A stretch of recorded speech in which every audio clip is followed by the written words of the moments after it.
way that men could probably take a note of. But I mean, also, I feel like women are sometimes dealing with a lot of toxic things today too. Sure. They've got their own, set of battles that a lot of women are fighting, and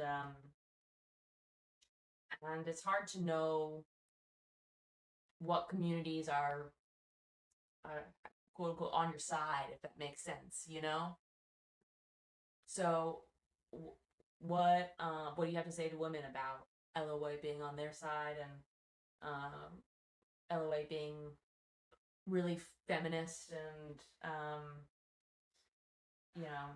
better a better way to potentially use LOA than just trying to get an X back, or really leveling up and stepping up to the plate, improving themselves, working on their mental health. Yeah. I mean, so to finish a little bit talking about the men. Oh yeah, sorry, I'm No. Because I'm getting ready to. I'm just going to finish answering that a little bit and then go to the women's side. Okay. Because it's basically the same thing, but for the men, I would say, like I said, get a strong support group. Don't be afraid to reach out to help. It's not a weakness; it's a strength, because we all need help. I think that be very careful of what you listen to, especially on the internet, because the internet is the wild, wild west. And I made a video about this recently, where I talk about, and this is talking to men and women, the dangers of listening to a lot of these podcasts, a lot of these, red pill podcasts. A lot of these podcasts nowadays, they have men bashing women, or they have women bashing men, and then it's just creating this diversity of where nothing is getting solved. Everybody's arguing, rebuttaling, and nobody wants to listen. Blaming each other. Yeah. Yeah, just like finger pointing. And in my opinion, LOA and law of assumption is about looking in the mirror and understanding you create reality. So what I was saying in one of my videos that I dropped recently was, if you're watching these toxic podcasts talking about how women ain't shit or men ain't shit,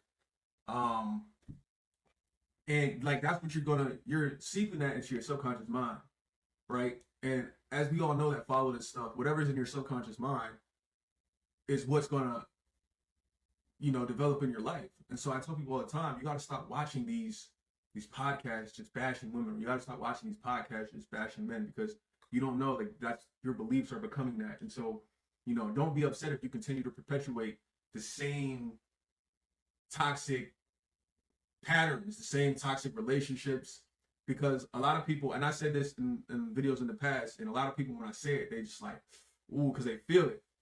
I say all the time, people change relationships to avoid changing themselves. Changing relationships is the easiest thing to do. But what's the hard thing to do? Looking in the mirror and being like, okay, what's the common denominator here? I've been in all of these relationships. What's the common denominator? Me. It's hard for people to do that. Super hard.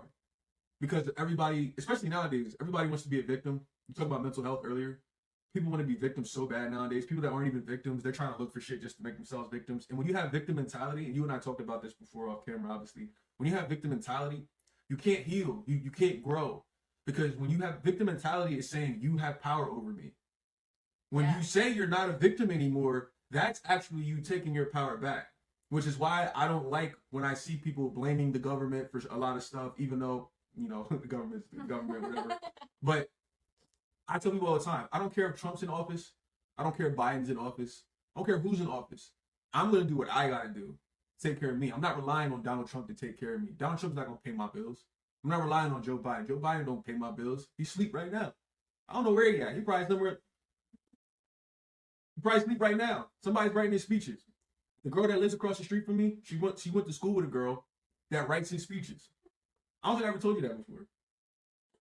You have. Yeah, that's real talk. My neighbor across the street from me, she went to school with a girl, and she's now the writer for Biden's speeches. She writes Biden's speeches. I mean, all the presidents have professional speechwriters, but yeah, but the president ain't falling asleep though. I was gonna say your impression of him was real good. Joe's falling asleep. The American people, You know I'm here. Well, Sorry, Joe. If you ever see this for any reason, I love you because you're from my home state of Delaware. Even though you haven't really done, a lot. increased our air traffic. Yeah, because whenever you come back home, you shut shit down and traffic be terrible. So, thank you, Joe. Always practicing the gratitude, right? Yeah, there you go. Practicing the gratitude. Thank you. Love you. Talk to me a little bit about some gratitude stuff that people can incorporate into their lives. Just to help, like you said, get them, you can't make changes in your life without changing anything, right? Like change doesn't just happen when you just keep doing your routine, which is, where I think a lot of people fall out of, getting the things they want is they think about it, all the time, but you do actually have to incorporate some changes into your life to make LOA work for you, like affirmations, like journaling maybe, or you taking time to write a list of things that you actually want in your life. I mean, I feel like your listeners just want to hear you talk about maybe some of the things that you do in your life that are good habits, or things that you encourage your clients and would encourage them to do, as little changes they can make in their life to help get them on a good path for growth and healing and change. Well, I think it all starts off with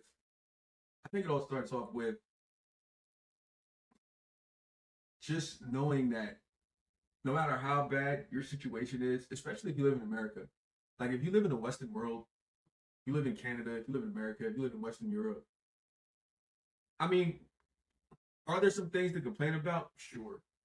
But should you really be complaining? No. I don't think, especially when you live in a country like America, like so many people want to come here and like there's so many things to be grateful for. You mean it's so Yeah. easy to find things in your life to be grateful for. Well, exactly. But as the saying goes, where your thoughts go, energy flows. Right? And so the funny thing about people is, I don't know, I feel like subconsciously we've been trained to focus on the bad. Right? And so everything could be going great over here, but you're focused on that 10% that's not. Right. You're like, why is my car out of gas? Yeah. Go quickly. Why is, this coffee shop closed the time I want to go there? Instead of like, I'm so grateful that I've got a car and that I have a community that, I don't know, has local businesses or X, Y, and Z, Exactly. I'm grateful I can go get coffee. Yeah. People can't go get coffee in certain parts of the world. Or even, I mean, there are people who are probably watching your channel who can't go get coffee. I mean, exactly. There are, that's the rise of DoorDash for you. But, but yeah, I mean, there are a lot of things to be grateful for in the USA. You can never go wrong with gratitude. You can never, whenever something goes wrong in my life, something I always do is I always focus on the good. Mm-hmm. You know what I mean? Whatever that thing may be, because a lot of people, I feel like a lot of people think that once they like start law of attraction, master law of attraction, bad things aren't going to happen. It's like, no, bad things are still going to happen. But life is, what's that saying? Life is 10% of what happens to you, 90% of how you respond to it. Most people struggle in life because they respond to life the wrong way. When life throws them a curveball, they don't respond the right way. Yeah. But really, like I said, life is really 10% of what happens to you, and then 90% of it is how you respond to it. And so if you can remember that, just remember respond the right way when life throws you curveballs and when things get hard, and to always have gratitude. And in order to have gratitude, you have to train your mind to focus on what's there. Focus on what you have. Don't focus on what you don't have. A person could be making $200,000 a year, $300,000 a year, but they wake up every day feeling miserable because they don't have a specific person. They're not married yet, or they miss their whoever. And it's like, look at everything in your life that's going right. Literally, you have everything in your life going right. But you don't have this one piece, and that one piece that you're missing is dominating your entire vibration. And then what happens is that starts to bring you down the vibrational scale. And what happens is the fact that you're focused on that you don't have your person right now, what's going to end up happening is now you're feeling lack. And so what the universe is going to do is the universe is going to bring you more lack.